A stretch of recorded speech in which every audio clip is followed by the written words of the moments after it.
Estás escuchando La Colmena.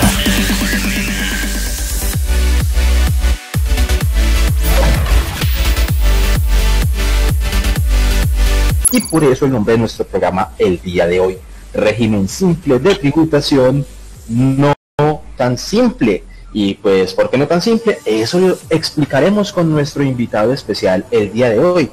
¿Y por qué queremos hablar de este régimen? Y es que el artículo 66 de la Ley 1943 del 2018, denominada Ley de Financiamiento, pero que todos sabemos que es una reforma tributaria, modificó todo el capítulo octavo del Estatuto Tributario, el cual correspondía a lo que denominamos el monotributo con la Ley 1819 del 2016. Ahora tenemos lo que yo llamo una evolución de dicho impuesto, denominándose, como ya lo mencioné, impuesto unificado bajo el régimen simple de tributación, el simple, el cual en principio es de acogimiento voluntario que sustituye el impuesto de renta e integra el impuesto al consumo y el impuesto de industria y comercio consolidado, y en algunos casos también involucra el IVA dentro de su tarifa. ¿Quieres llevar tu negocio, emprendimiento o empresa a un mayor nivel? ¿Quién no lo quiere hacer? Entonces pauta con La Colmena, con un excelente alcance segmentado principalmente en emprendedores, empresarios, profesionales y estudiantes. Contáctanos por medio de nuestras redes sociales para ofrecer asesoría sobre tu pauta comercial. Búscanos como @lacolmenaradio en Facebook, Instagram y YouTube y @lacolmena_radio en Twitter. Así de fácil y de sencillo. Hola Germán, ¿cómo te encuentras? Daniel, muy buenas tardes. Muchas gracias por tu invitación a tu programa. Bueno, Germán, no, con mucho gusto, gracias a ti por aceptar. En este momento soy Samir Rabe quien te está hablando. Te voy a hacer las primeras preguntitas aquí desde la ciudad de Medellín. Bueno, Germán, explícanos por favor quiénes pueden acogerse al simple. Bueno, Samir, muchas gracias y un saludo a toda la audiencia. El sistema simple de tributación nace con el artículo 66 de la Ley de Financiamiento, denominada 1943, que fue emitida el 28 de diciembre de 2018, la cual modificó los artículos 903 al 916 del Estatuto Tributario. Y este es un sistema o un modelo mejor de tributación que es opcional, es decir, que se pueden acoger cualquier tipo de persona que quiera ingresar al sistema con ciertas características, ¿no? Entonces, como se dice que es opcional, es de una determinación integral, una declaración anual y tiene un anticipo bimestral. Esto tiene por objetivo pues reducir algunas cargas formales sustanciales e impulsar la formalidad y en general simplificar y facilitar el cumplimiento de la obligación tributaria. Tú sabes que en Colombia nos hemos metido y todavía no nos han aceptado en la OCDE, pero esto son más que todo situaciones que conllevan a que Colombia tiene que implementar un sistema de tributación simplificado. Ya lo tiene Bogotá, en Medellín se está implementando, en Cali se está implementando todo el sistema de tributación simplificado. Y este pues sencillamente es un modelo donde el mismo sistema nos dice, bueno, queremos simplificar. Tú me preguntabas, ¿quiénes se pueden acoger al sistema simple? Podrán inscribirse en este régimen las personas naturales, residentes y las sociedades nacionales, sin importar el tipo de actividad económica que realicen, siempre y cuando cumplan todos los requisitos del artículo 905 y 906 del Estatuto Tributario. Entre ellos, para mí, el más importante es el de los ingresos brutos fiscales. ¿Esto qué significa? Que aquellos ingresos que deben tener un 80.000 VTs, es decir, 2.741.600.000 pesos, hasta ahí es la limitante. Todas las personas lo pueden hacer, las personas naturales que desarrollen una empresa, las personas jurídicas en las que sus socios o partícipes o inclusive accionistas sean personas naturales, bien sean nacionales o extranjeras, y sobre todo que sean residentes en Colombia. ¿Qué parte alcanzamos a escuchar, por favor? Bueno, veníamos realmente cuando estabas mencionando el tema de los requisitos que se deben cumplir y que nos mencionabas que uno de los más importantes para ti es el tema de los ingresos brutos que no excedan de las 80.000 unidades de valor tributario. Correcto. Entonces, Para mí es uno de los más importantes. ¿Por qué? Pues es prácticamente el que le da paso previo a si es o no es perteneciente a este sistema. Entonces, pues sencillamente, si la persona natural o la compañía tiene unos ingresos inferiores a 2.741.600.000 pesos, se puede acoger al nuevo sistema simple de tributación. También lo pueden hacer las personas naturales que desarrollen una empresa, las personas jurídicas que sus socios, partícipes o accionistas sean personas naturales, nacionales o extranjeros. Y la condición es que sean residentes en Colombia, siempre que en el año grabable anterior o en el mismo año de su constitución, para el caso de las sociedades nuevas, hubieran obtenido unos ingresos brutos máximo de 80.000 VTs, es decir, estamos haciendo referencia a 2.741.600.000 pesos. Entonces, esta es la condición que me da la impresión que es la más importante, independientemente de las demás. Claro que sí, esa es la que manda la parada, pues es el rasero, es el medidor principal en este momento y lo que debemos tener muy claro, porque también hay unas por allí respecto de la actividad económica, cuando desarrollan algunas actividades creo que son financieras. Y para allá va mi segunda pregunta: aparte de quienes no cumplan con esas características, en especial de los 80.000 unidades de valor tributario, ¿quiénes definitivamente no podrán acogerse al simple? Bueno, esta es una buena pregunta. ¿Por qué? Porque como es un sistema opcional, ¿cierto? Es un sistema opcional, pues las personas que no pueden acogerse al simple son aquellas personas naturales sin residencia en Colombia o que no tengan un establecimiento permanente en Colombia, una EP. ¿Qué significa que no sean residentes? Es decir, que no cumplan las condiciones del artículo 10 del Estatuto Tributario, los cuales me hablan de la residencia fiscal en Colombia. Tampoco podrán acogerse a este sistema las personas jurídicas extranjeras ni sus establecimientos permanentes. Pues la norma, pues, ¿qué nos encierra allí? Pues una situación muy limitante, ¿no? Muy estratégica, que beneficiará solamente a las personas y compañías colombianas. Las entidades que sean filiales, subsidiarias, agencias, sucursales de personas jurídicas nacionales o extranjeras no residentes tampoco se pueden acoger a este sistema simple de tributación. Y tampoco lo pueden hacer las sociedades que sean accionistas, suscriptores, partícipes, fideicomitentes, beneficiarios de otras sociedades o entidades legales en Colombia o en el exterior. Como le digo, en Colombia, pues hace poco entramos a la orden. ¿Qué significa esto? Pues que es un modelo de tributación de clase mundial, en donde están las mejores economías, las mejores tributaciones a nivel mundial. Y lo que Colombia quiere es apuntarle a esto, llegar a tener una tributación, una política tributaria muy diferente a los demás países de Latinoamérica, inclusive mejorando la tasa efectiva de tributación del país por intermedio de este nuevo modelo. Ok, bueno, sumamente interesante e importante este aspecto. Ahora cuéntanos, nosotros al principio del programa mencionábamos los impuestos generalmente que integran el simple, pero ahora quiero que nos expliques esos impuestos que comprenden el simple e integran el simple, por favor. Bueno, vamos a hablar algo muy importante de los impuestos que integran el simple. El impuesto que integra en primera instancia el simple es el impuesto nacional al consumo.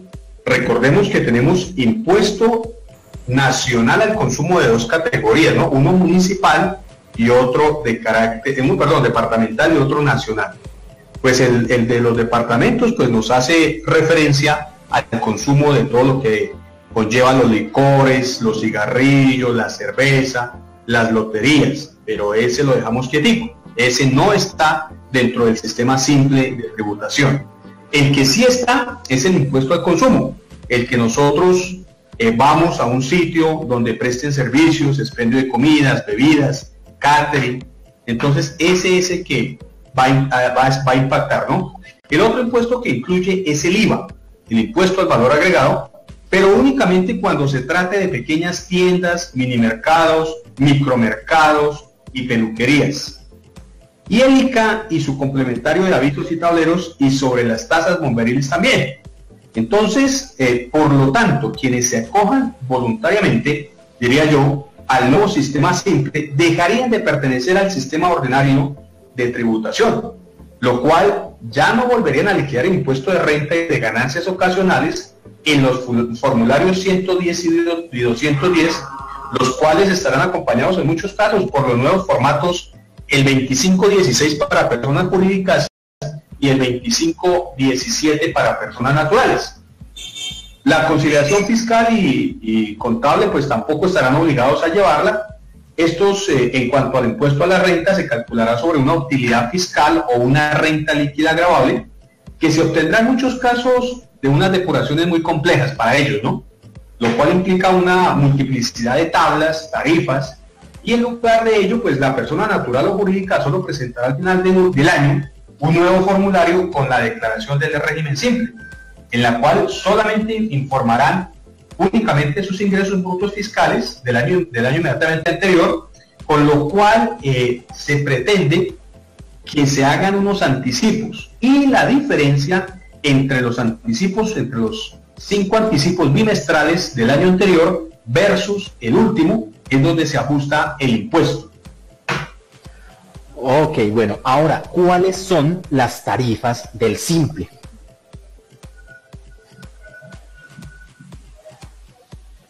Sí, bueno, las tarifas. Veamos entonces una situación. Las tarifas o las tablas están en el artículo 908,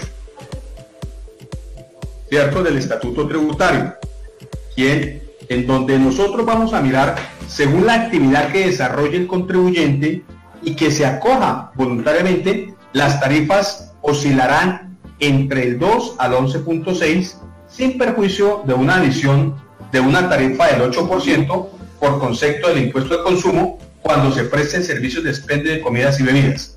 Entonces, vamos a tener diferentes tarifas, ¿cierto? Una es que para tiendas pequeñas, mini mercados, micromercados y peluquerías, entonces las tarifas comienzan en el 2% hasta el 11.6%. ¿De acuerdo? Esa es para una clasificación. La primera clasificación, como lo digo, son tarifas para tiendas pequeñas, mini mercados, micromercados y peluquerías. Entonces, esa va a quedar grabada con una tarifa del 2 al 11.6. ¿De acuerdo? La segunda categoría tiene que ver para tarifas para actividades comerciales, al por mayor, al por menor, metal y servicios técnicos, mecánicos, en donde predomina el factor material sobre el intelectual.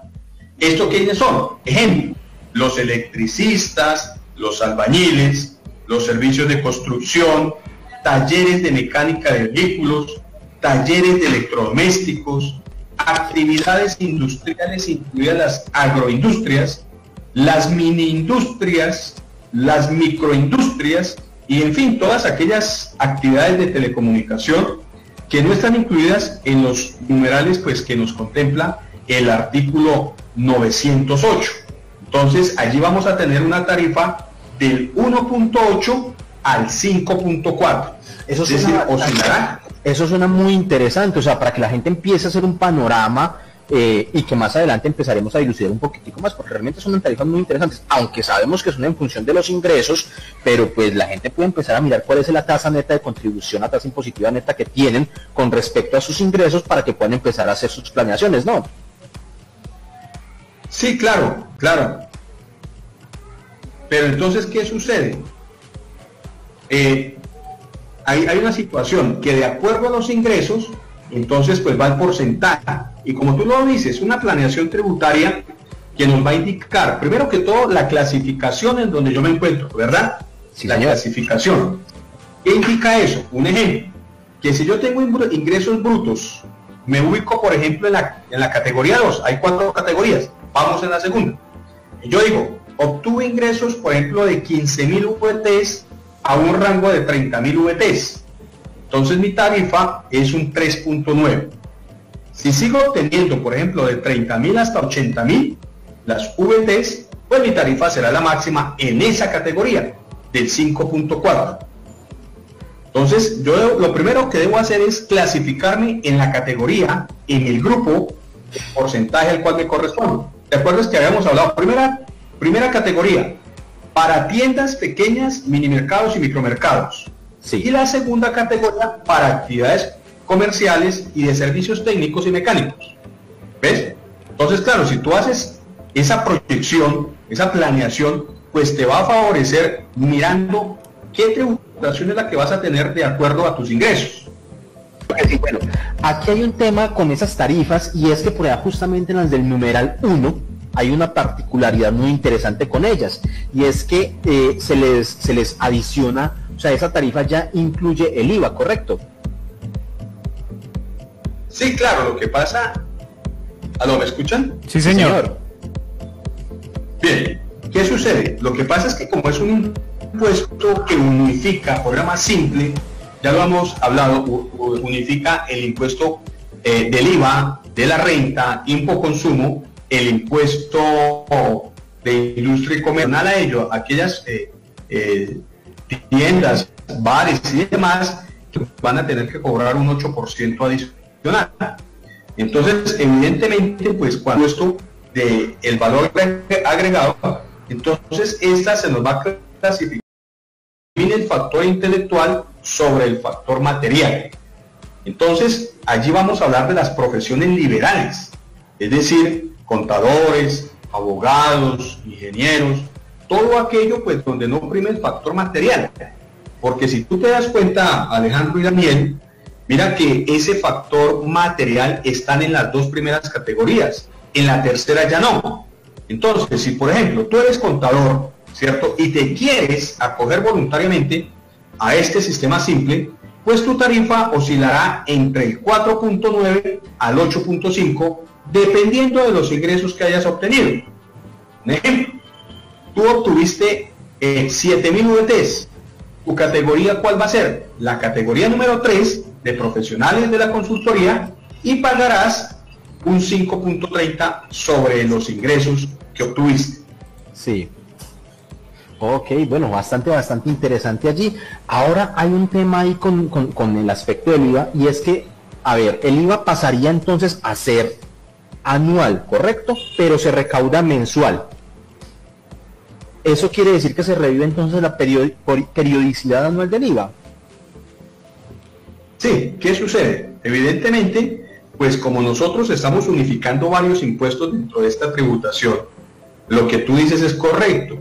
Ya prácticamente que se vuelve a revivir una periodicidad anual, tanto en el impuesto al consumo como en el impuesto al valor agregado, que ya lo vivimos hasta el año 2016, ¿cierto? Que teníamos una periodicidad anual.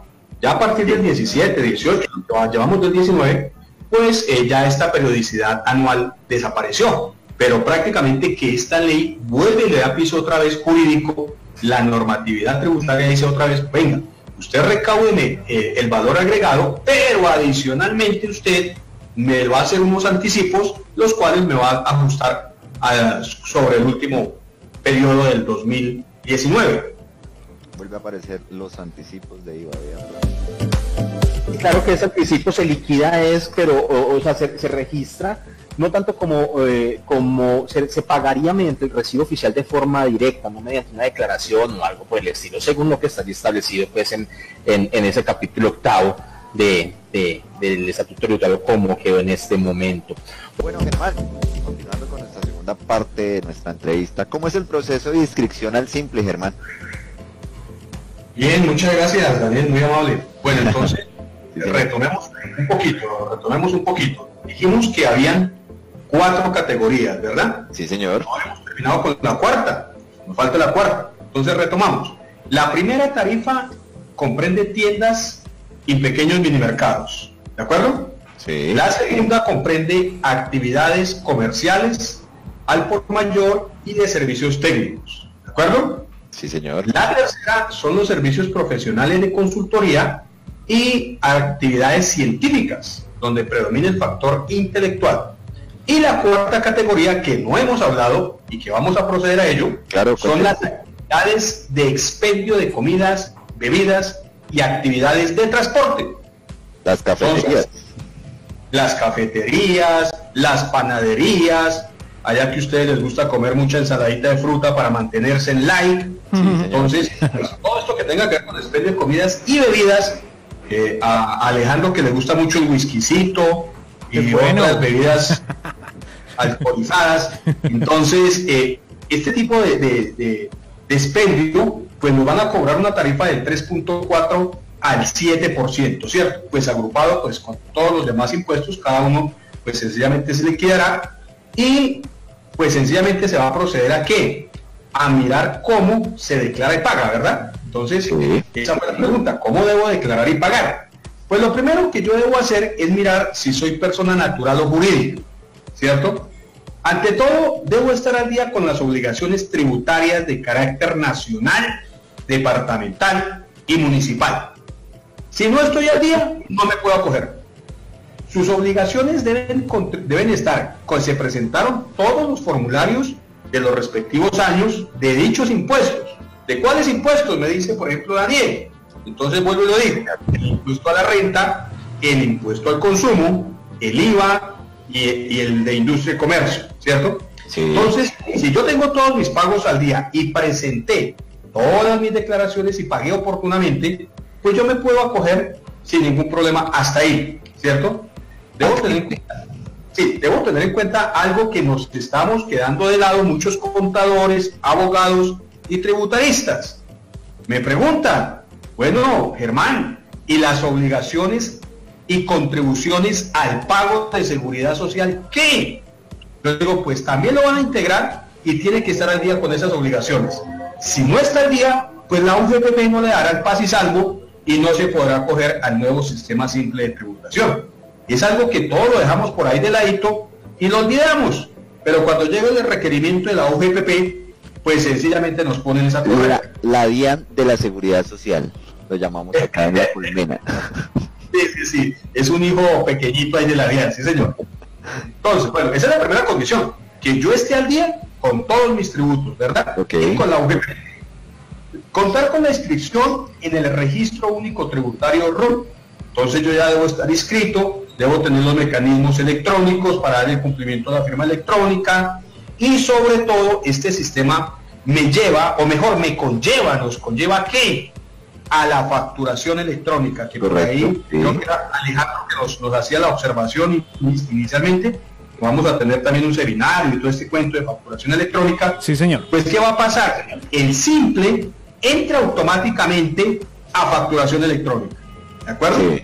Entonces, yo debo tener eso. Uno de los requisitos, ¿no? Sí, claro, son requisitos de ley.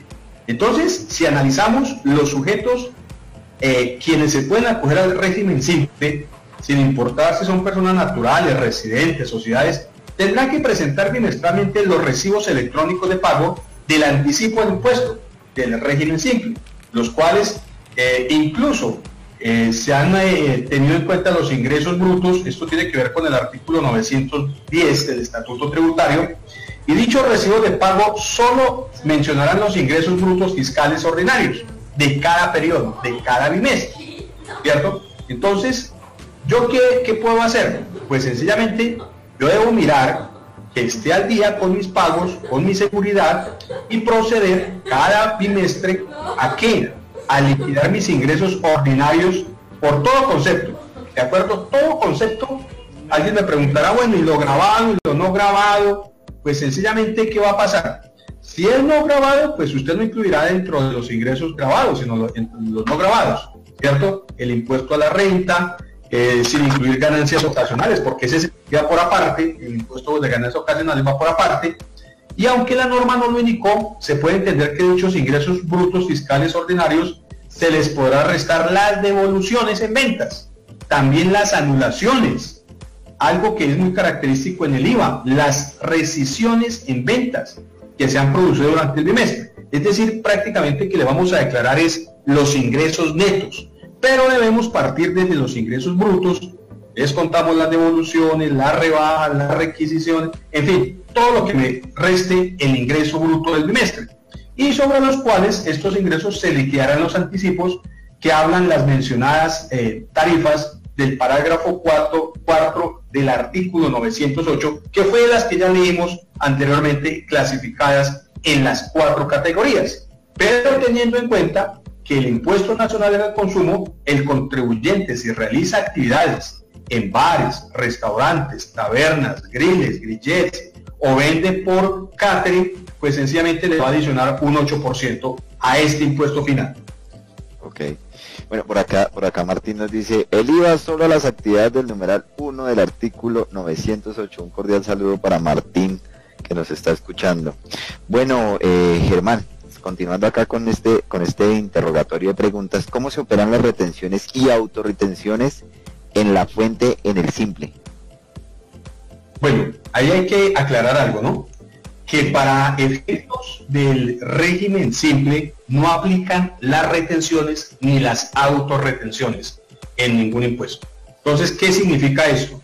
Sencillamente, pues que le va a dar un poco más de flujo de caja a las empresas o las personas que puedan llegar a acogerse a este sistema de tributación. Porque las retenciones, ¿qué es? Es un anticipo, ¿cierto?, del mismo sistema, del impuesto que tengamos. Ejemplo, en un sistema ordinario nosotros como personas naturales nos practican una retención y esa retención se le descuenta en el momento en que nosotros presentemos la declaración de renta. Okay. Pero como este es un nuevo sistema en donde nosotros vamos a pagar un anticipo, pues con ese anticipo basado en los ingresos, pues ya estamos pagando, como su nombre lo indica, el anticipo del impuesto simple. Impuesto simple. Ok. Bueno. Alejo, perdimos transmisión con Germán. ¿Me confirmas, por favor? Ya no pagaremos Sí. el impuesto como tal. ¿Aló, me escuchan? ¿Ya volvió? Sí, señor, ya recuperamos conexión contigo. Continúa, por favor. Bueno, bien. Entonces yo les decía pues que como anteriormente bajo el sistema ordinario, ¿cierto? Tanto en el IVA, que está entre el artículo 420 al 511, en la renta, que está entre el artículo 1 al 364, y específicamente el capítulo de retenciones, que está del artículo 365 al 419, pues nos decían practique las retenciones, ¿cierto?, de ley. Entonces, pues ¿qué va a pasar? Quienes se acojan al sistema simple de tributación, no podemos hacerle ningún tipo de retención, ni ellos mismos autorretención, precisamente por lo que explicaba, por lo que nosotros vamos a pagar un anticipo de carácter bimestral. Bimestral. Listo, señor. Bueno, entonces continuando este orden de ideas, ¿en qué consiste el crédito o descuento tributario por ventas mediante mecanismos de tarjeta débito, crédito o pagos electrónicos? Bueno, ¿qué sucede cuando recibimos los pagos electrónicos, cierto? Pues sencillamente es por la prestación de un servicio. Entonces, pues quienes se acojan a este sistema tributario, pues ¿qué va a suceder? Pues sencillamente ellos tienen que cumplir con todas sus obligaciones, consignar los vouchers, el banco les hará directamente pues aquellos procedimientos el cobro de las comisiones, el cobro de alguna base de IVA, en fin. Y sobre todo lo importante en este tipo de situaciones es que el banco tampoco les puede practicar retenciones en la fuente. Okay. ¿Por qué? Porque sencillamente el modelo está diseñado, como yo les decía en un inicio, para que el mismo contribuyente pueda tener un poco mayor el flujo de caja y pueda proceder a que crezca su compañía o su empresa. Ok, perfecto. Es claro lo que usted dice. Bueno, por acá Claudia Cañizales nos pregunta por el chat de WhatsApp Radio. Buena tarde, ¿los aportes se encuentran incluidos en el simple? Me imagino que debe ser a los aportes de seguridad social. Sí, claro. No, los aportes pues es una parte diferente de todo lo que tiene que ver con la tributación. El simple reúne son tributos, ¿cierto? Y pues los otros son unas tasas y contribuciones que todo empleador debe realizar. Ok, o sea que tiene que tener en cuenta que son dos cosas distintas, pero que van de la mano dentro del mundo del simple. Bueno, en Colombia pues existen 75 tipos de tributos. Sí. Tributo es el género, pero pues clasificados en impuestos nacionales, departamentales, municipales, tasas, contribuciones, multas y sanciones. Correcto. Entonces, pues tenemos una gran categoría, son 75, pero pues nosotros debemos tener en cuenta que los impuestos que unifica son diferentes a las tasas y contribuciones que hacemos por concepto de parafiscales. Claro, y aquí hay una situación que hay que tener muy clara, y es que la misma redacción de la norma establece que lo que opera para los aportes a salud y a pensión, creo que es nada más, no recuerdo si salud también, creo que pensión, esos aportes lo que tienen es que se tratan es como un descuento tributario, como dentro del simple, que reemplaza la renta, no manejamos costos, gastos, deducciones en general. Lo que pasa con esos aportes que el empleador tiene en favor de sus empleados, lo que se maneja es como descuento tributario, se lo puedes traer al final allá del impuesto a cargo, ¿correcto? Sí, exacto. Cuando nosotros hagamos la depuración, tanto para las personas jurídicas o las personas naturales, ¿cierto? Pues, ¿qué nos va a aparecer allí? Entonces, inicialmente, pues, el formulario, ¿cómo se está diseñando? Inicialmente vamos a tener toda la información contable del estado de resultados, es decir, los ingresos, los gastos, los costos, ¿cierto? Y vamos a hallar un impuesto de renta por ganancias ocasionales, ¿cierto? En el caso de las personas, pues tendrán una cédula general, ¿cierto? Pero allí rescataremos, o mejor restaremos, todo lo que hace referencia a los costos, las deducciones fiscales asociadas con los ingresos. Claro, deben tener relación de causalidad. Recordemos que el artículo 107 del Estatuto Tributario siempre nos menciona que tengan relación de causalidad. Entonces, por lo tanto, los gastos por intereses sobre deudas, préstamos, subcapitalización, que nos habla el artículo 118, los gastos por otros impuestos, por becas a empleados, inclusive recuerden que este año la misma norma tributaria nos dijo que los gastos por estudio de sus empleados, eso está en el artículo 107, literal 2, deben tener relación de causalidad para poderlos descontar, y adicional pues los demás costos y gastos que forman parte del deducible fiscal, sin incluir los costos que, por ejemplo, afecten las ganancias ocasionales, porque como yo lo digo, pues las ganancias ocasionales son por aparte, se liquidan por aparte, y eso no se puede entrar de la renta líquida ordinaria del ejercicio. Hallaremos la renta presuntiva. ¿Perdón? Sí, no, claro, Germán. Germán, te quería hacer una pequeña interrupción aquí en este momentico porque quiero transmitir una pregunta que nos hace Valerie, claro, aunque pues usted ya la había dado ahorita, pero como para reiterarle la respuesta a ella. Nos pregunta Valerie aquí por el chat de whatsuper.com. Dice que nadie le puede retener a una persona que se acoge voluntariamente al simple, pero si esta persona, si este contribuyente hace negociaciones con el Estado, ¿se omite la retención en la fuente o si opera? Bueno, la norma es a nivel general, no especifica ni exceptúa ningún tipo de contribuyente o agente retenedor. Entonces, ya sencillamente los mismos modelos debemos también cambiar nosotros los contadores un poquito el chip, porque debemos cambiar esa situación. Recordemos que con la ley 1943, inclusive, debemos analizar a quién le practicamos una retención, así seamos agentes retenedores. Vamos a ponernos, o mejor vamos a irnos a una empresa ordinaria. Sencillamente, como cualquier tipo de empresa, nosotros como contadores prestamos un servicio.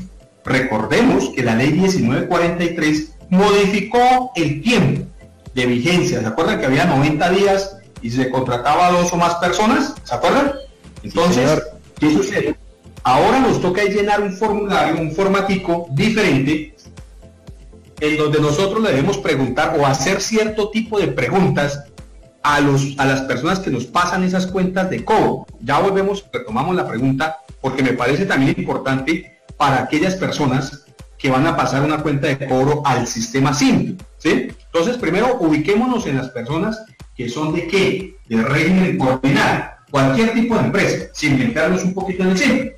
Entonces, yo, Germán, soy contador, soy abogado, presto mi servicio, paso mi cuenta de cobro. Entonces, lo único que vamos a tener en cuenta en las empresas es la permanencia de los empleados. ¿Tuve un empleado para desarrollar mi labor?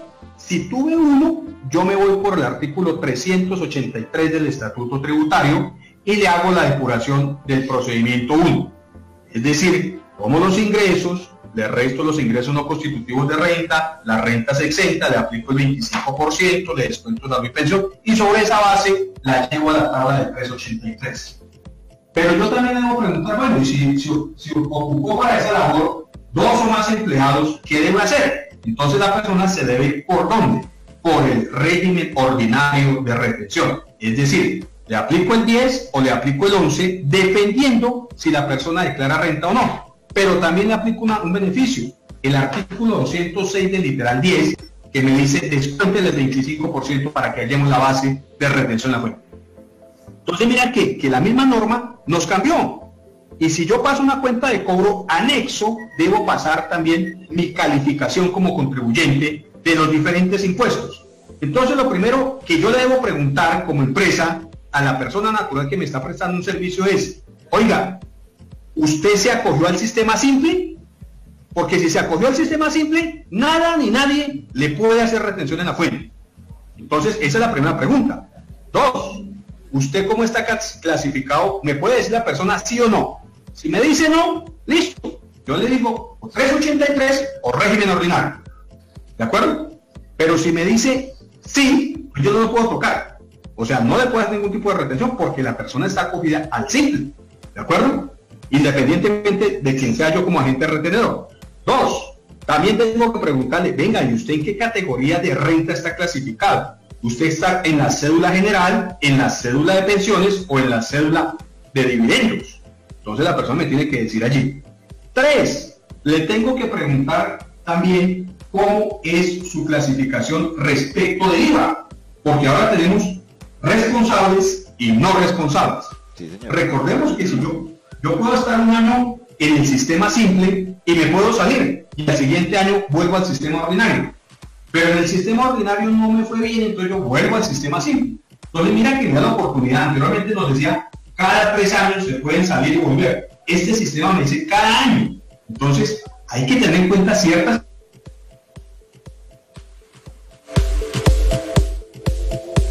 Bueno, en ese momento otra vez tuvimos una pérdida con Germán, desafortunadamente. Bueno, sí, aquí señor. mientras quiero hacer una aclaración a Valerie, que fue quien planteó esta pregunta. Valerie, al inicio de la respuesta, Germán nos plantea que en efecto, la norma es clara en establecer, no discrimina, establece que ni le retienen ni retiene, no le practican ningún tipo de retención a quienes son beneficiarios o quienes son sujetos del simple. Lo que está haciendo es una ampliación, una aclaración sobre otros escenarios que se pueden llegar a presentar, en especial por el tema de la retención, que sí opera la retención en la fuente, pero para asalariados. Germán, estaba aclarándole aquí a Valerie en este momentito porque pues ella tenía como una pequeña duda en relación, porque ella preguntaba por el simple, pero no había comprendido muy bien que estabas ampliando la explicación precisamente porque sí hay una retención que los sujetos del simple efectúan y es para los empleados. Perdón, para salarios. Exacto. Entonces les decía, como tú bien lo dices, si la persona, cualquier tipo de persona que sea agente retenedor, lo primero que le debe preguntar, anexo a su cuenta de cobro, a su factura, es, ¿pertenece al impuesto unificado del régimen simple de tributación? Y la persona me dirá, por el año grabado de 2019 sí, o me dirá no. Para desarrollar mi labor, ¿debo contratar más de 2 personas, sí o no? Mis ingresos corresponden a renta de personas naturales residentes y claro. Es decir, yo le tengo que mirar qué categoría de tributación tiene en cada uno de los escenarios. Mira que eso con la ley 1943 nos cambió el escenario. Entonces, anteriormente pasábamos la cuenta de cobro y pues que nos hagan la retención. Hoy en día no, porque ¿qué tal yo, Germán Torres, voy y presto un servicio a una entidad, me hacen la retención y yo le digo después, qué pena, pero es que yo estoy acogido al sistema simple de tributación? Tienen que reintegrar ese dinero. Ok. Bastante claro. O sea, tienen que ser claros en el momento de pasar su cuentica de cobro. Claro que sí, señor. Es decir, yo ya no puedo pasar solamente mi cuenta de cobro. Yo debo clasificarme en qué categoría tributaria estoy. Ok, muy claro. Vamos a continuar entonces. ¿Bajo qué criterios se puede excluir del simple a un contribuyente que se encuentra inscrito en este? Bueno, bien, son situaciones especiales, ¿no? En donde, pues sencillamente las personas que incumplan algunas de las retenciones practicadas, que se pongan a practicar, por ejemplo, retenciones. Entonces, pues sencillamente es un incumplimiento. Entonces, en ocasiones es fácil acogerse, ¿sí? Pero pues sencillamente hay situaciones en donde no se puede se pueden excluir. Entonces, un ejemplo, que yo supere mis ingresos inicialmente sobre la base que me da el mismo monto. Es decir, yo sencillamente obtuve más de 2.741.600.000 pesos, pues sencillamente ya no puedo estar dentro del sistema. Es decir, incumplo los artículos 905 y 906. ¿De acuerdo? Entonces, cuando yo sencillamente supere, ya estoy por fuera. Que desarrolle actividades que no sean las conexas o las actividades que inicialmente la ley nos dijo, ¿cierto? Entonces, por ejemplo, yo desarrollo una actividad diferente a este tipo de situaciones en donde nos están clasificando dentro de las 4 que hablamos al comienzo de la charla, ¿cierto? Y son situaciones especiales que en algunos casos ya no aplicarían. Por ejemplo, soy gran contribuyente, autorretenedor, pues sencillamente no puedo estar en esa categoría. Ok, bueno, ¿cómo opera? Ya nos había mencionado algo respecto del IVA y del impuesto al consumo, pero ¿cómo es que opera realmente el IVA y el impoconsumo aquí en el simple? Porque, por ejemplo, el impoconsumo sí lo integra, pero se declara la tarifa adicionalmente, mientras que el IVA no lo integra, pero en una actividad sí se incluye dentro de la tarifa. Sí, claro. ¿Qué sucede? Pues este es un sistema, ¿cierto?, muy especial. A veces, en ocasiones, cuando en conferencias presenciales me dicen, bueno, ¿y qué tan simple es el sistema simple? Yo digo, pasó en ocasiones de ser un sistema simplificado a ser un sistema muy complicado. Precisamente por eso. Nos falta aún la de reglamentación, el decreto reglamentario, ¿cierto?, que nos indique la manera cómo vamos a proceder en situaciones especiales. Entonces, pues, sencillamente, pues, la norma en este momento, ¿qué nos dice? Que nos dice que vamos a acogernos al impuesto de IVA, pues tú tendrás que seguir cobrando el IVA, tendrás que seguir declarando el impuesto unificado el impuesto de industria y comercio, tendrás que sencillamente seguir cobrando el impoconsumo, y pues sencillamente hay ocasiones en que el contribuyente se va a perder. ¿Por qué? Van a decir, es que hay doble tributación. Un ejemplo, yo voy a un bar, o digamos que Samir me invita a tomarnos unos buenos tragos en un sitio exclusivo de Medellín, un wiki, sí. Entonces, ¿qué sucede? Vamos a uno de estos mejores bares allí, vamos con amigos y me pasan la cuenta, supongamos, 1.000.000 de pesos. Pero como estamos en un sitio donde me van a cobrar impoconsumo, pero a la vez, ustedes saben que la ley 1943 nos dijo, consumo de gaseosas tendrán 19%. Entonces nosotros pedimos gaseosa, de pronto pedimos una cervecita nacional, importada, pues también va a tener IVA.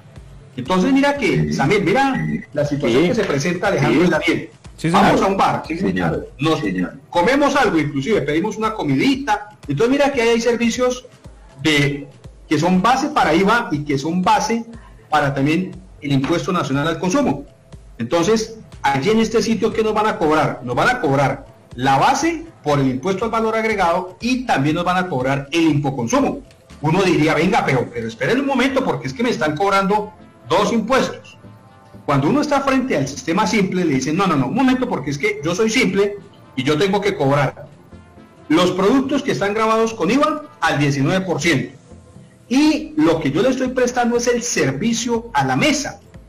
Se lo cobro con el 8%. Entonces vamos a tener dos tipos de impuestos. Y tras del hecho, estamos acogidos al simple, porque yo estoy cobrando el IVA y estoy cobrando el impoconsumo. Y debo declarar también el impuesto simplificado. Entonces mira que ahí se van a controvertir muchas situaciones y muy posiblemente muchos de estos sitios van a tener problema cuando en su factura, en su documento equivalente, pues nos van a decir dos impuestos, uno impoconsumo y el otro IVA. Entonces mira que todo esto va a confundir mucho al contribuyente de a pie, al consumidor final, y posiblemente tendremos que entrarle a explicar casi que con, no sé, muy detalladamente a los contribuyentes y socializar esto, porque es que el problema es que el decreto no ha salido. Entonces mira que ahí vamos a tener todavía un vacío de ley. Claro que sí, Germán. Tenemos aquí la tercera pregunta de esta entradita. Pero antes de planteártela, esta es la pregunta por la que varias personas estuvieron opinando en nuestras redes sociales. Entonces, hasta este momento tenemos en cuenta esas opiniones de las personas y ya al finalizar del programa vamos a plantear quiénes se ganaron los cupos al seminario del viernes de renta a personas jurídicas y las 3 suscripciones a las revistas La Liga y Maquinaria Pesada.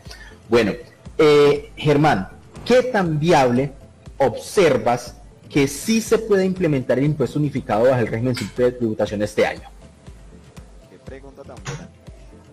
Bueno, es una pregunta bastante difícil, ¿no? ¿Cierto? ¿Por qué? Porque es que sencillamente el sistema pues está diseñado es para que se acoja, ¿cierto? Por ejemplo, tenemos que tener en cuenta algo, la facturación tiene hasta el 31 de agosto de 2019. Entonces mira que en este momento quienes se quieran acoger lo deben hacer antes del 1 de julio, antes del 1 de junio, 30 de junio ya tiene que estar todo el mundo con su RUT actualizado, con las responsabilidades ante la DIAN, para identificarnos que nosotros somos responsables del impuesto simplificado de tributación. Entonces, ¿qué va a pasar? Entonces, 1 de julio, vamos a tener un mesecito para ajustar toda esa parte y poder ingresar al sistema simple ya, ¿cuándo? Con facturación electrónica 31 de agosto de 2019. Entonces, cuando tú me preguntas qué tan simple o complicado, ¿cierto?, es viable o no acogerse, uno diría, pues hay que mirar beneficios y contras, ¿cierto? Sí. Yo primero asesoro a mis clientes, decirle, mire, esta es su situación actual tributaria, miremos qué pasaría si se acoge o no se acoge al sistema simple de tributación. Pero nosotros no podemos decir que es viable o que no es viable, o que es favorable o que no es favorable, porque nos tocaría hacerle un estudio a cada contribuyente de su situación tributaria actual y una prospectiva, es decir, una planeación tributaria que nos conlleve a informarle, a decirle si es viable que se acoja al sistema o no.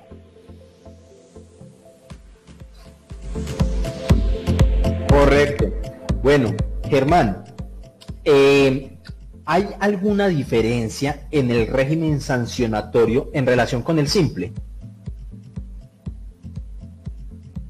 Bueno, en el régimen sancionatorio, esa es una pregunta bien interesante porque mira que esto es para que ustedes hagan el chance hoy, ¿cierto? Me está hablando prácticamente del procedimiento tributario. El procedimiento, vamos a darle el número para que se lo ganen. El número es el 555. Y hagan la pata, 5. Lo que dirían por ahí es que el colegurre. Sí. ¿Por qué? Porque es que el procedimiento tributario arranca en el artículo 555 del Estatuto Tributario y está en el libro quinto. Entonces, siempre que me preguntan algo de procedimiento, yo debo decir, eso es el chance. ¿Por qué es un chance? Porque son las actuaciones del contribuyente frente al Estado y del Estado frente al contribuyente en la parte de procedimiento tributario. Pues en cuanto al régimen de procedimiento sancionatorio y de la firmeza de las declaraciones del impuesto bajo el sistema simple, este se tiene que regir exclusivamente a lo que nos diga el capítulo de procedimiento tributario. Es decir, que cuando el contribuyente incumpla las condiciones y requisitos para pertenecer a este régimen, pues nos tendremos que remitir al procedimiento tributario. Cuando se verifique, por ejemplo, abuso en materia tributaria, pues nos tenemos que ir a todo lo que tiene que ver con el procedimiento sancionatorio. Cuando el contribuyente incumpla los pagos correspondientes a la totalidad, por ejemplo, del impuesto predial unificado del régimen simple, pues nos tendremos que ir también ¿a dónde? Al procedimiento tributario. Es decir, que el procedimiento tributario no es especial para el simple, es el procedimiento general de todos los demás tributos e impuestos nacionales cuando hablamos de lo aplicable a este procedimiento. Ok, bueno, Germán, por aquí nos escribía ahorita cuando estábamos hablando de qué tan viable es que qué también es que se implemente el simple este año en Colombia, una de nuestras oyentes, Yuri Bermúdez, que nos escucha desde Medellín, nos escribió muy temprano. No es viable debido a la autonomía que tienen los municipios en el impuesto de industria y comercio. Leyendo esta respuesta me hizo recordar lo que nos mencionabas al inicio, que hay algunas demandas, y unas de esas demandas, si no estoy mal, es de un municipio, precisamente por ese aspecto, porque prácticamente se le están metiendo la autonomía a los municipios. ¿Es así? Bueno, lo que pasa es que cuando la oyente nos dice, venga, se mete en la autonomía, hay que tener en cuenta una cosa. La tributación está clasificada de carácter nacional, departamental y municipal. Y si nos vamos al origen de los tributos departamentales, municipales, pues estos están consagrados en la ley 14 del 83, ¿cierto? Que nos dio todo el piso jurídico a lo que hace referencia a los impuestos o tributos de carácter municipal y departamental. Entonces, pues allí vamos a encontrar toda esa gama de impuestos. Si bien es cierto, otra norma que nos tocó muchísimo el impuesto de industria y comercio fue la ley 1819, en donde prácticamente nos dijo y nos tocó muy a fondo el tema de industria y comercio, la territorialidad, toda la parte de servicios, nos dio una claridad. Lo que yo veo, y esta es una de las situaciones por las... Bueno, hay una pequeña intermitencia, Alejo. Sí, señor, sí, señor. Bueno, desafortunadamente, Germán... Mientras recuperamos nuevamente transmisión con Germán para que continuemos con este pedacito. Bueno, ya se está conectando. Nuevamente una intermitencia, sí. Nuevamente estamos. Qué pena con los oyentes. Tranquilo. Entonces, yo les decía, precisamente esta es una de las causas por las cuales pues está demandada la norma, ¿cierto? Otra pues por lo que ya analizamos, que es de la doble tributación. Entonces, lo que el gobierno que espera, pues recaudar el impuesto a nivel nacional y hacer una transferencia, anteriormente lo que era el situado fiscal. Pero vayamos a mirar si efectivamente el gobierno nacional trasladará los recaudos a los municipios y departamentos de lo que se recaudó. Pues entonces cuando entra el vacío de ley, ¿de qué manera o cómo lo va a hacer si los situados fiscales son anuales y sencillamente eso ya desapareció con la nueva ley que nos hace referencia a las transferencias a los municipios? Entonces mira que esa es una situación muy atípica y es precisamente por las cuales la ley está demandada. Claro que sí. Bueno, vamos entonces a... Sí, señor. Bueno, Daniel, por aquí tiene una pregunta, pero antes yo te voy a hacer una pequeña interrupción, porque por aquí Daisy López también nos comentó respecto a esta pregunta que te hicimos hace un momento sobre qué tan viable podría ser, y ella nos escribe aquí en la transmisión en vivo, en la primera parte de la transmisión que hicimos el día de hoy, y nos dice: para mi concepto, no es viable que se implementara, ya que estamos en abril y como siempre la administración le cogió el sueño con la reglamentación. Además, este sistema favorece la informalidad de las empresas que no llevan documentos legales para sus costos y gastos, y para algunas empresas sale más costoso el simple. Además, exigen demasiados requisitos. ¿Qué opinas de esa respuesta, Germán?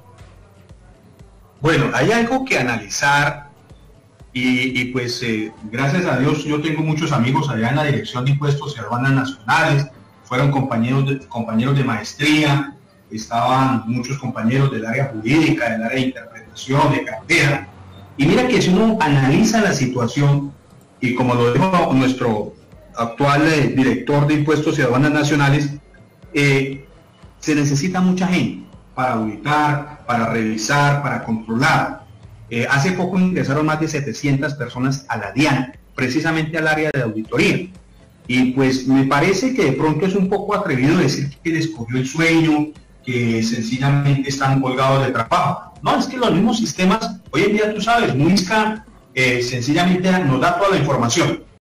Entonces, toda la carga tributaria pues ya la va a tener la DIAN con la facturación electrónica, eso es lo que quieren. Y nos van a llegar todas las declaraciones de renta. ¿Qué indico con esto? Pues que sencillamente la DIAN va a tener, los funcionarios de la DIAN van a tener mucho más tiempo para podernos fiscalizar. Ese es el objetivo, fiscalización. Y precisamente yo veo que pues no han sacado los decretos reglamentarios de la 1943, que hacen falta muchísimos. ¿Y bastante? ¿Qué sucede? Cuando nos empiecen a llover toda esa reglamentación, pues sí, uno siempre ha criticado a la DIAN, pero es que si uno se mete un poquito a mirar también los funcionarios están muy holgados de trabajo. Entonces lo que yo veo es que estamos todavía a tiempo para que la DIAN pueda sacar toda esta lluvia de decretos reglamentarios, y es cuando ya los contadores debemos empezar a actualizarnos por intermedio de ustedes, por intermedio de las grandes empresas de capacitaciones que tenemos a nivel nacional o en las mismas universidades, porque el problema de los contadores es que no nos queremos capacitar. Tenemos más de 300.000 contadores, según nos dice Oscar Fuentes, director de la Junta Central de Contadores, y mira que si uno hace un análisis de cuántos se capacitaron con ley de financiamiento, no superan las 2.000 personas. Entonces lo que yo veo es que la DIAN está a tiempo para sacar toda esa lluvia de decretos reglamentarios y sencillamente poner a andar la ley 1943. Sí, señor. Bueno, Germán, por acá nos pregunta Martín Emilio Rey. Dice así, pregunta para el doctor Germán, ¿cree que un no responsable de IVA, ejemplo, un odontólogo por el servicio profesional de odontología, puede ser del simple? Bueno, ¿qué sucede? Puede que la norma que nos dice que integra varios impuestos. Si yo no soy no responsable, ¿cierto? Entonces, sencillamente yo debo mirar qué categoría estoy, si mi actividad está exenta o excluida. Si es exenta, pues yo debo presentar mi declaración con saldos a favor, ¿cierto? Entonces, yo vuelvo y digo, yo miraré qué me beneficia, y por eso hay que hacer una planeación tributaria. Si soy responsable de renta, si soy responsable de industria y comercio, pues yo miraré cómo me puedo clasificar, y por eso les digo, yo no puedo atreverme en este momento a decirle a un contribuyente, no se acoja o acojas. Yo debo mirar a cada contribuyente los beneficios y las contras, porque sencillamente si yo miro que no supera los topes y que sencillamente puede clasificarse y le beneficia, por lo menos para tener un apalancamiento financiero, pues yo le diría, hagámoslo. Pero si nada más es responsable de un solo impuesto, pues yo diría, pues de nada le sirve, porque usted no es responsable de hipoconsumo, no es responsable de IVA. Usted sencillamente, quizás tampoco sus ingresos le dan para declarar industria y comercio. Solo le para declarar de pronto renta y eso porque algún contador le dijo, venga, declare, y ya quedó casado con la administración. Entonces yo le diría, no se meta en este lío, porque sencillamente usted se mete, pues va a tener otro modelo de tributación diferente y muy posiblemente va a salir de allí rapidito. Ok, bueno, ahí está la pregunta. Por acá dice Martín, según el director de la DIAN, se discuten 36 decretos por estas fechas. Bueno, bastantes decretos. Bueno, Germán, ya para concluir, resúmenos, ¿qué tan simple es acogerse al simple? No, el simple es fácil, porque sencillamente yo entro a la página de la DIAN, me acojo y eso es simple, ¿sí? El problema es el modelo como está diseñado, que realmente el modelo no es tan simple, porque sencillamente tú te has dado cuenta que hay ciertas condiciones para pertenecer y para que me saquen rapidito también de allí. Sí, claro. Por ejemplo, si no pago los anticipos, pues chao, sale. Sí, sí, bueno, no lo quería decir así, pero sí, se fue. Cuando, por ejemplo, se verifique abuso en materia tributaria, entonces, pues la ley 1943 trajo abusos en materia tributaria y la ley 1819 también trajo abusos en materia tributaria. Entonces, mira que hay muchas condiciones para que yo pueda salir rapidito del sistema. El problema no es ingresar, el problema es que me saquen rápido y pues pierdo todos los beneficios que tengo. Es mantenerse. Correcto. No ingresar, sino mantenerse en el simple. O sea que eso, o sea, le pregunto a modo profesional, y aquí quiero darle un cordial saludo al señor Luis Hernández que nos está escuchando, un fiel amigo suyo, y le pregunto, ¿qué recomienda usted? ¿Será que va a ser el mismo fracaso del monotributo o será que este sí va a salir a flote? Bueno, pero es que al doctor Luis Antonio pues toca cobrarles honorarios. Entonces, pues sencillamente darles una orientación, ¿cierto? Pues así como vamos, el monotributo, mira que se esperaba tener aproximadamente unos 6.500 contribuyentes. 6.500. 6.500, sí, cuando salió el monotributo. Pero cuando uno va a mirar las estadísticas al año pasado, solo 83 personas se acogieron al monotributo. Entonces uno dice, oiga, ¿qué pasó? Fue un descalabro, fue un impuesto que no fue planeado, no fue estudiado para Colombia. Pues yo pensaría que Mal copiado, sí, perfecto. Mal copiado es la palabra. Pues yo pienso que este monotributo, muy pocas personas se van a coger. El problema de nosotros, la cultura en Colombia, es que si es la norma, si el impuesto no es obligatorio, que debería ser obligatorio, pues nadie lo va a hacer. ¿Por qué? Porque sencillamente son pruebas.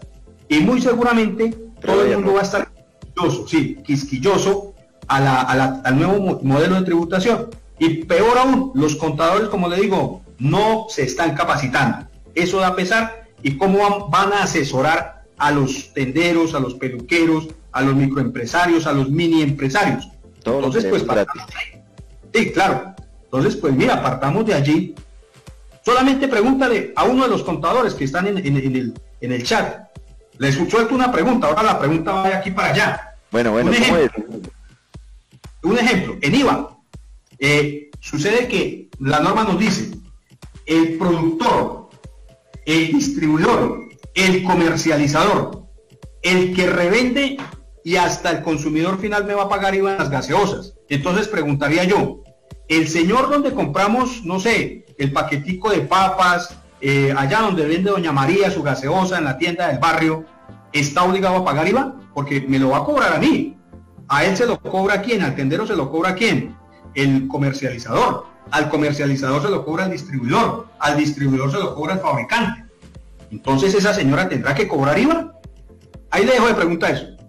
Ahí está la tareita, y vamos a dejar la tareita, y vamos a colocar la tareita y la vamos a publicar en las redes sociales de La Colmena, y la vamos a redistribuir en los diferentes grupos, porque es una pregunta interesante. Y hay una pregunta también por ahí que surgió hoy, Germán, y te la quiero transmitir, y es precisamente porque es que esto se da para de pronto dos puntos de interpretación, y con un colega muy cercano tenemos dos puntos de vista diferentes, y es precisamente el numeral tercero de ese artículo 906, los sujetos que no pueden optar por el simple.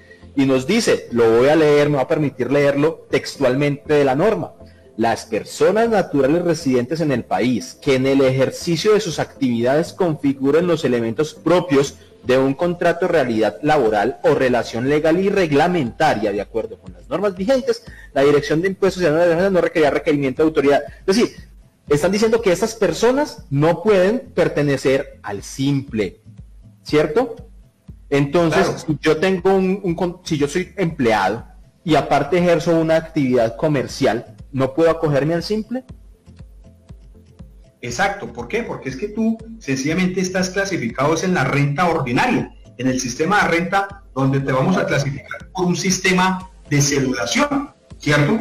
Entonces, pues vamos a mirar tus ingresos, tus costos, tus deducciones que afecten cada una de las rentas, puede ser la celular, la general, perdón, el sistema general, el sistema pensional o el sistema de dividendos. Entonces, mira que ahí la norma te dice, no se puede, porque es que tú estás clasificado en la renta sencillamente en el formulario 210, y así tengas un negocio, tú te vas por el 210. Ok.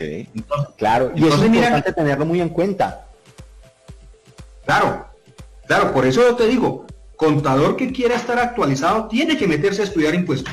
Ese cuentico de que las universidades dicen, no, es que como eso la norma cambia, pues tiene que estar actualizado, porque si usted no está actualizado, ¿cómo va a asesorar? ¿Cómo va a cobrar bueno? Porque es que es la otra, ¿no? Queremos cobrar bueno, pero sencillamente la información que se da, pues no es la que corresponde a la veracidad de los hechos. Bueno, Germán, antes de plantearte la última pregunta que tenemos aquí ya de cierre, quiero transmitirte una respuesta que nos escribe Valeria aquí en el chat de whatsuper.com. Nos dice, claro, la pregunta que planteaste, perdón. Claro que sí, pero como un mayor valor del producto, es decir, aplicado al costo, ya que él no puede cobrar IVA. Asumo ya lo está direccionando a aquellas personas que por sus condiciones no son responsables del impuesto. Por aquí nos responde eso, Valeria. ¿Qué opinión tienes? Bueno, Valeria, sí, tienes en parte razón, pero te falta complementar la respuesta a la pregunta que planteé. Porque es que, sí, hoy en día debemos mirar si somos o no somos responsables del impuesto.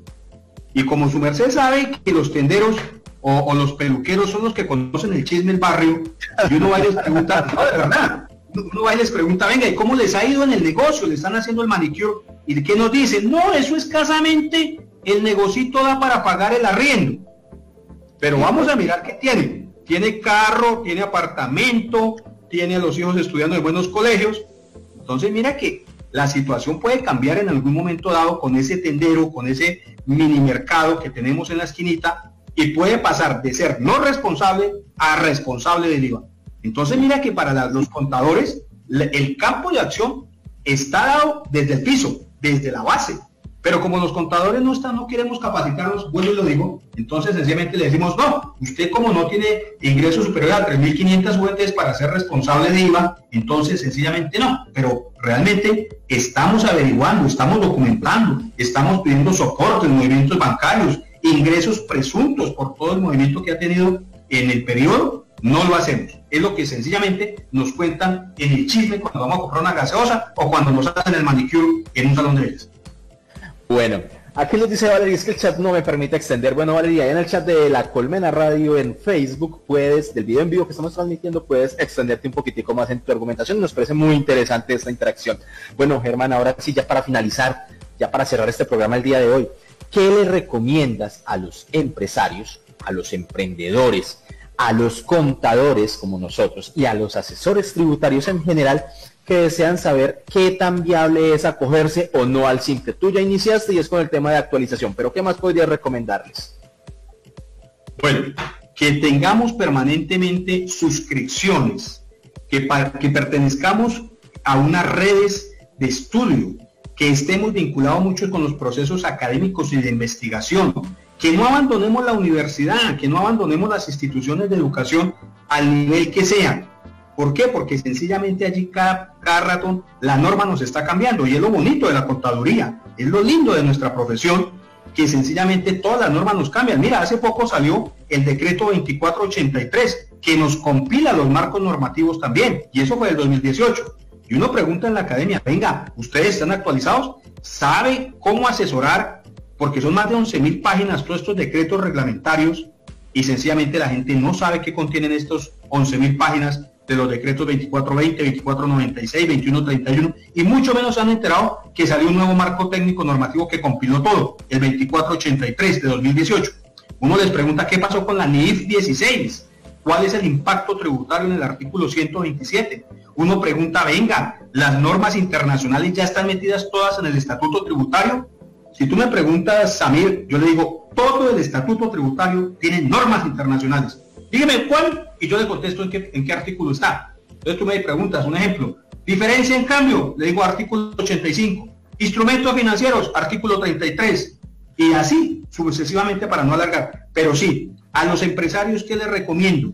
Les recomiendo tener un buen contador, cueste lo que cueste, porque usted sabe que la calidad cuesta, y lo que nos cuesta es de calidad, es bueno. Entonces yo recomiendo tener contadores de calidad, porque mira que los procesos tributarios pueden ir a una segunda instancia en la vía administrativa, en la vía gubernativa, y siempre el que va a tener que entregar soportes, pruebas y todo lo demás es el contador. Entonces, para evitarnos procesos con la DIAN, sencillamente nosotros vamos a tener buenos profesionales, calificados, y sobre todo que puedan asesorar correctamente las compañías, porque están muy vigentes en toda su actualidad tributaria y contable y financiera. Bueno, gracias, Germán, por esta participación hoy aquí en La Colmena. Ya se ha llegado el final de nuestro programa, de verdad, inmensamente agradecido esto en nombre de todo el staff, y quiero pues obviamente ofrecer a toda nuestra audiencia que si quieren llevar su negocio, emprendimiento o empresa de mayor nivel, entonces pauten en La Colmena con un excelente alcance segmentado principalmente en emprendedores, empresarios profesionales y estudiantes. Contáctenos por medio de nuestras redes sociales para ofrecerles asesoría sobre su pauta comercial. Búscanos como @La Colmena Radio en Facebook, Instagram y YouTube, y @La Colmena al piso raya radio, La Colmena raya al piso radio en Twitter. Y pues bueno, ya es hora de despedirme. Germán, muchas gracias por aceptar la invitación, y excelente el tema, muy interactivo estuvo el día de hoy. Claro que sí, de todas maneras pues queda abierta la posibilidad de que hagan más preguntas, con mucho gusto. Daniel, Alejandro, Samir, gracias por invitarme a su programa, y espero que esta no sea la única oportunidad que estemos aquí. No, señor. Eso mismo esperamos, poder tener otros programas así de calidad como este el día de hoy, con un excelente profesional como lo es usted. Germán, ¿cómo hacen las personas, las personas que nos están escuchando en este momento, para contactarlo en caso de requerir algún tipo de asesoría profesional sobre los temas que usted maneja? Claro que sí. ¿Puedo dar mi número telefónico y mi correo? Sí, Claro señor, que sí. como usted decida.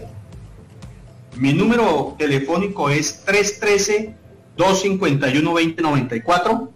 Vuelvo y repito, 313-251-2094. Y mi correo electrónico es germantorres36@hotmail.com. Lo repito, germantorres36@hotmail.com.